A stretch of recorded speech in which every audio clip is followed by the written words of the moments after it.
Salut les amis, j'espère que vous allez bien, que tout se passe pour le mieux les gars. Comme vous le voyez, comme vous le savez tous, on est à 3 jours maintenant du match face à l'Eswatini qui va se jouer à Yaoundé les gars. Donc il y a certains lions qui sont arrivés. Mais surpris, ils sont arrivés avec des grosses voitures. Maintenant, les voitures de la FECAFOOT, c'est la première fois que je vois ça les gars. Enfin, surtout au Cameroun, je ne vais pas parler des autres pays parce que je ne connais pas. Mais tout ce qui est pays moins populaire que le Cameroun. Mais pour tout ce qui se passe au niveau des grands pays et tout, les gars, c'est un fou. C'est fou comment on a un retard de malade, les amis.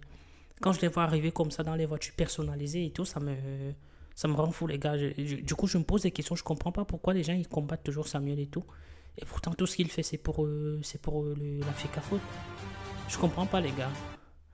Je ne comprends pas. Voilà, les gars. Voilà, regardez les voitures. Ils viennent avec des voitures. Ok, c'est pas les voitures de fou, mais les gars, ça se passe comme ça dans tous les pays. Il n'y a pas que, il y a pas que, c'est pas, en fait, c'est un truc ça fait des années, ça se passe dans d'autres pays bien développés, et c'est qu'au Cameroun que ça arrive aujourd'hui sous la présidence de Samuel et tout. Donc ça veut dire que les autres qui étaient là avant, je sais pas c'était quoi leur rôle, les amis. C'est les gens qui font les complots avec le ministre des Sports. Je comprends pas. On peut pas m'expliquer que depuis des années, ils n'ont jamais eu des voitures qui vont les chercher à l'aéroport. Ils venaient tout dans les minivans et tout. Aujourd'hui, mais en France, ça se passe pareil, les gars. Ça se passe pareil. Que ce soit en France, que ce soit en Allemagne, que ce soit en Belgique, je sais pas moi, en Angleterre. Les gars, ils vont les chercher, sauf vraiment s'ils vivent en Angleterre et tout. Je sais pas, les gars. Moi, je vis pas.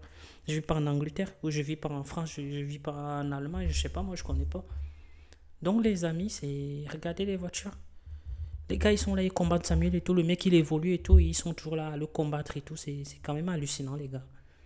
Ils sont tous souriants, en tout cas. Je sais pas si c'est un sourire de.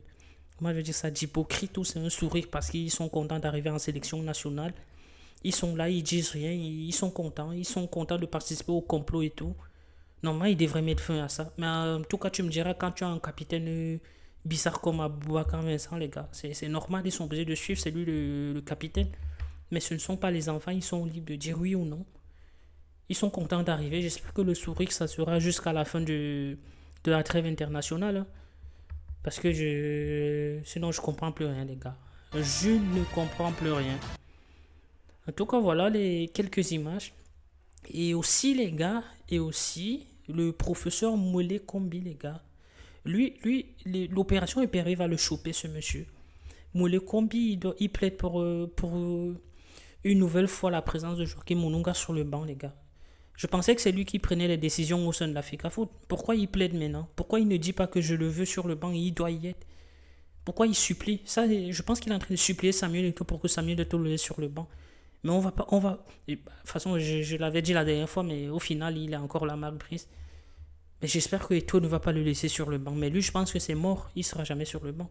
Lui, l'opération, après les élections, les gars, je pense que quand les élections vont passer, ce monsieur-là, je pense que l'opération est ça va le choper. Je pense qu'il va fuir le pays, lui, c'est sûr. Si jamais le président Paul Biya il gagne pas les élections, lui, c'est sûr que peut-être il va fuir le pays. C'est certain.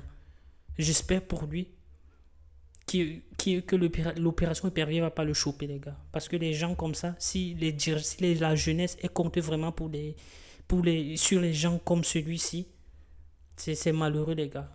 Je vous jure. On part tout droit en enfer avec ces gens comme ça, là. Ils veulent pas du bien du pays. En fait, quand quelqu'un essaie de faire un truc de bien, eux, tout ce qu'ils cherchent à faire, c'est de rabaisser la personne, en fait. C'est de la corruption. Vu que Eto'o, il n'a pas besoin des miettes pour manger et tout. Du coup, c'est pour ça, tous ces combats-là, les gars. Tout cet acharnement sur Samuel Eto'o, c'est juste parce que Eto'o ne fait pas ce qu'il veut. Tout simplement, les gars. Parce que tu peux pas me dire que avec tout ce que Eto'o, il fait là, ok, la sélection, elle gagne pas les matchs et tout. Elle gagne pas les coupes et tout. Mais même si c'était un autre entraîneur qui était là, c'est pas Eto'o qui les coach, c'est Marc Brice qui les coach. Donc, si jamais les gars ils gagnent pas, c'est pas de la faute à Samuel Eto'o, c'est pas Eto'o qui convoque les joueurs. La fois encore, je me demande si c'est pas si c'est pas eux qui donnent la liste à Marc Brice pour que les joueurs ils viennent en équipe nationale. En tout cas, je sais plus quoi dire, les amis. Donc, on se prend pour une prochaine vidéo, les gars. Ça sera pour parler du 11 probable pour le match du Cameroun et Swatini. Je sais pas, je pense que ça sera la même chose que le match face à la Libye, hein, les gars. Il n'y a pas d'autre solution. En tout cas, prenez tout soin de vous, les gars. Et ciao.